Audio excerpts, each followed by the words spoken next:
ಅಧಿಕಾರಿಗಳೇನು foreign ಇಂದ ಬಂದಾರ ಅವರು?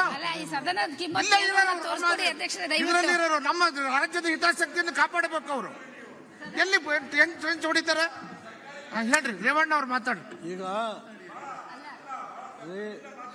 ಹೇಳಿದ್ದಾರೆ ಸುರೇಶ್ ಗೌಡ್ರೆ, ಇಷ್ಟೆಲ್ಲ ಇಬ್ರು ಮಂತ್ರಿಗಳು ಜವಾಬ್ದಾರಿ ತಗೊಂಡು ಹೇಳಿದ್ದಾರೆ.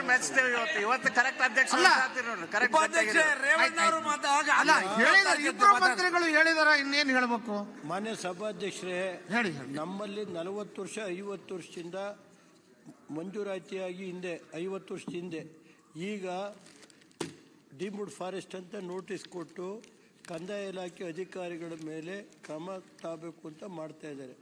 ಉದಾಹರಣೆಗೆ ಉದ್ದೂರು ಹೊಸಳ್ಳಿ ಅಂತೇಳಿ ದುದ್ದ ಹೋಬಳಿನಲ್ಲಿ, ಅದೇ ರೀತಿ ನ್ಯಾಮನಹಳ್ಳಿ ಅಂತ ಹಳೆಕೋಟೆ ಹೋಬಳಿಯಲ್ಲಿ 50 ವರ್ಷ 60 ವರ್ಷ ಇದೆ. ಅವ್ರ ತಾತ ಮುತ್ತಾತನ ಕಾಲದಲ್ಲಿ ಮಂಜೂರಾತಿಯಾಗಿ ಅನುಭವ ಇದೆ. ಇವತ್ತು ಡೀಮ್ಡ್ ಫಾರೆಸ್ಟು ಅಂತೇಳಿ ನೋಟಿಸ್ ಕೊಡೋದಾದ್ರೆ ಯಾವ ರೀತಿ ಇದನ್ನ ದಯಮಾಡಿ ದಯಮಾಡಿ ಸರ್, ಅದನ್ನ ದಯಮಾಡಿ ಹಾಸನ ಜಿಲ್ಲೆಯಲ್ಲೇ ಸಕಲೇಶ್ಪುರದಲ್ಲಿ ಇಲ್ಲಿ ಕೇಳಿ 100 ವರ್ಷ ಐತೆ, 100-150 ವರ್ಷ ಐತೆ.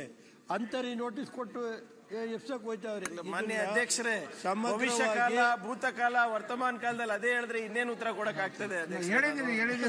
ಹೇಳಿದ್ದಾರೆ ಎಲ್ಲ ಹಿರಿಯ ಶಾಸಕರು ಹೇಳಿದ್ದಾರೆ, ಮೀಟಿಂಗ್ ಮಾಡ್ತೀವಿ ಅಂತ ಹೇಳಿದೀವಿ.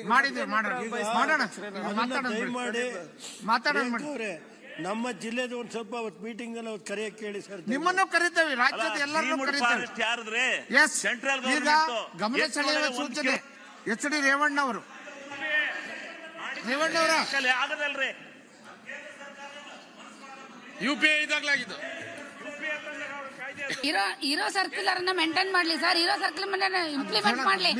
ರಾಜ್ಯ ಕೇಂದ್ರ ಜಗಳ ಬೇಡ, ಇಲ್ಲಿ ರಕ್ಷಣೆ ನೋಡ್ಕೋಬೇಕು ನಾವು. ರೇವಣ್ಣ ಅವರು ಗಮನ ಸೆಳೆಯುವ ಸೂಚನೆ. ಕೆಲವರು ಗಮನಕ್ಕೆ ತರ್ತೀನಿ. ಕೇಂದ್ರ ಸರ್ಕಾರದಿಂದ ದೇವೇಗೌಡರು ಮುಖ್ಯಮಂತ್ರಿ ಇದ್ದಾಗ 80,000 ಎಕರೆ ಜಮೀನ ಕಮಲ್ನಾಥ್ ಅಂತ ಹೇಳಿ ಅವತ್ತು ಪರಿಸರ ಮಂತ್ರಿಗಳಿದ್ರು, ದೇವೇಗೌಡರು ಮಾಡಿಸವ್ರೆ.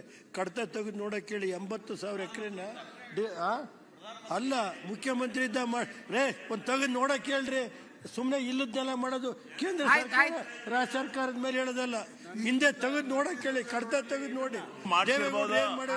ಈಗ 2 ಲಕ್ಷ ಹೆಕ್ಟೇರ್ ಡೀಮ್ಡ್ ಫಾರೆಸ್ಟ್ ಅಂತ ಗುರುತಿಸ್ಯಾರೆ ಕರ್ನಾಟಕದಲ್ಲಿ. ಈಗ ನನಗೆ ಗೊತ್ತಿಲ್ಲ, ಇನ್ನು ಹೆಚ್ಚಿಗೆ ಗುರುತಿಸಿ ಈಗ ಬಂದಿರೋದು ಕಾನೂನು ನೋಡಿ ಅಂತ ನಾನು ಹೇಳೋದು. ಅದ್ರ ಬಗ್ಗೆ ಅವಕಾಶ ಇದ್ರೆ ಸರ್ಕಾರದಿಂದ ಮಾಡಿಸಿ ಅನುಕೂಲ ಮಾಡಿ ಅಲ್ಲಿಗೆ ಹೋಗೋಣ.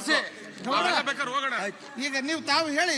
ಈಗ ಮಾನ್ಯ ಸಭಾಧ್ಯಕ್ಷರೇ, ಮಾನ್ಯ ನಮ್ಮ ಸಾರಿಗೆ ಮತ್ತೆ ಇದು ಮುಜರಾಯಿ ಸಚಿವರನ್ನ ನಮ್ಮಲ್ಲಿ ಒಂದು ರಾಮ್ ಪ್ರಸಾದ್ ಅಂತ ಇದ್ರು, ಹಿಂದೆ ಕನ್ನಡಪ್ರಭ ರಿಪೋರ್ಟರ್ ಇದ್ರು ಸರ್. ಅವ್ರು ಒಂದು ರಘುಪತಿ ದೇವಸ್ಥಾನ ಅಂತ ಇದೆ, ಅಲ್ಲಿ ಅವ್ರದ್ದೊಂದು ಹಿಂದಿ ಪ್ರಚಾರ ಸಭೆ ಇತ್ತು.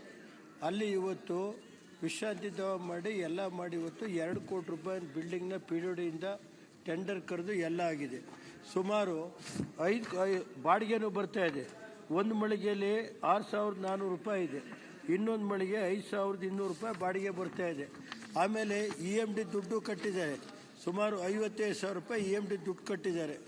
ಇವತ್ತು 1.5 ವರ್ಷ ಐತೆ. ಅದನ್ನು ದಯಮಾಡಿ ಮುಜರಾಯಿ ಸಚಿವರು ಅದು ಯಾರು ಗುತ್ತಿಗೆದಾರವ್ರೆ ಅವರಿಗೆ 2 ಕೋಟಿ ಬರಬೇಕು, ಅದನ್ನು ಕೊಡಿಸ್ಕೊಡಿ ಅಂತ ಅವ್ರನ್ನ ಮನವಿ ಮಾಡ್ತಾ ಇದ್ದೀನಿ ಅಷ್ಟೇ, ಇನ್ನೇನಿಲ್ಲ. ಸಚಿವರು ಸಭಾಧ್ಯಕ್ಷರೇ, ಇದು 2022ರಲ್ಲಿ ಒಂದು ಆದೇಶ ಆಗಿದೆ ಸಭಾಧ್ಯಕ್ಷರೇ. ಆದರೆ ಹೆಡ್ಡು ಇಲ್ಲ, ಹಣನೂ ಬಿಡುಗಡೆ ಮಾಡಲಿಲ್ಲ. ಆಗ ಒಟ್ಟಿನಲ್ಲಿ ಬಿಲ್ಡಿಂಗ್ ಅಂತೂ ಕಟ್ಬಿಟ್ಟಿದ್ದಾರೆ, ಬಾಡಿಗೆಗೂ ಕೊಟ್ಟಿದ್ದಾರೆ. ಗೆಸ್ಟ್ ಹೌಸು ಕೂಡ ದೇವಸ್ಥಾನಕ್ಕೆ ಅನುಕೂಲ ಆಗ್ತಾ ಇದೆ. ಕಟ್ಟಿರೋದ್ರಿಂದ ಇದು ಕೊಡಲೇಬೇಕಾಗುತ್ತೆ. ಅದೇ